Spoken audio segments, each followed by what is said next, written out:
have two final problems for this day of related rates.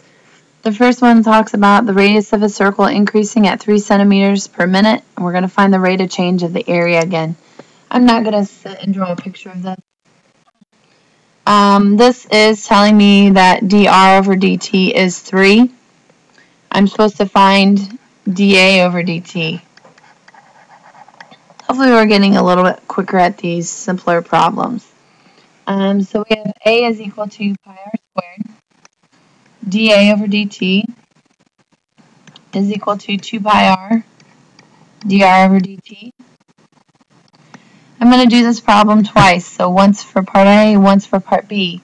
Part A, dA over dt would be equal to 2 pi. This time my r is 6, and my dr over dt is 3. So I end up getting 2 times 6 is 12, times 3 is 36 pi. Label for area is always square units, so in this case, square centimeters per minute. Part B, I'm going to use 24. So I'm going to have dA over dt is equal to 2 pi. Put 24 in for r this time. And dr over dt is still 3. I end up getting 2 times 24 is 48. 48 times 3 is 144 pi.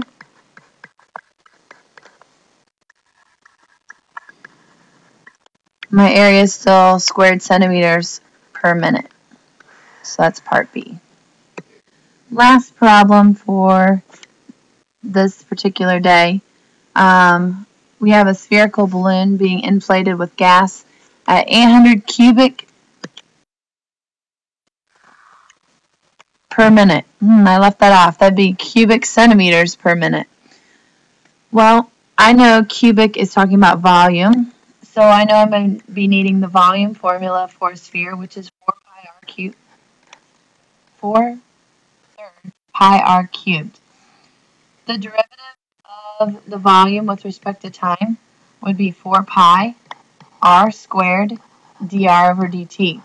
I'm supposed to do this in two parts again. How fast is the radius of the balloon increasing at the instance the radius is 30? We're actually going to be solving for dr over dt. Remember the 800 was dv over dt. So before I actually start plugging in numbers, I am going to go ahead and solve dr over dt. I'm going to say this is 800 because that's going to be the same for parts A and B. And I will solve for dr over dt, dividing 4 pi r squared off both sides.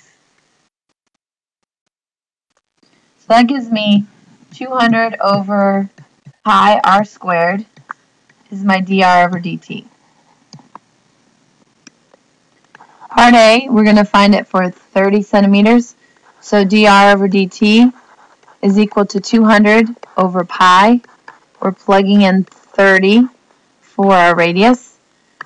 So I end up getting 200 over 900 pi, which simplifies just to be 2 over 9 pi. The radius would be in centimeters, and then the time is minutes, so centimeters per minute. And part B, I'm going to just plug in the 60 instead of the 30. So 60 in for the r. That gives me 200 over 3,600 pi, which will reduce down to be 1 over 18 pi. So in part B, I get 1 over 18 pi centimeters per minute.